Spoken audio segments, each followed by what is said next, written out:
Hi, welcome back to Buttons Academy. I'm glad to have you with me today. If you've been following along, we've been talking about making tax digital for income tax.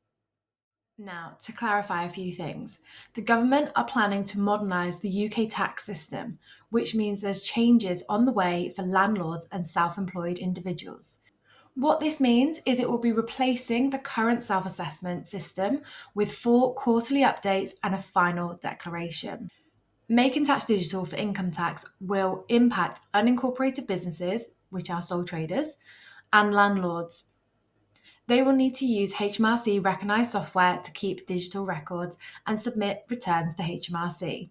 You will not be able to import directly into HMRC. You will have to use software. Here at Buttons Academy, I provide bite-sized videos. This is so you can digest all the information thrown your way. I hope you found these helpful. Do like and subscribe and follow along for more helpful tips.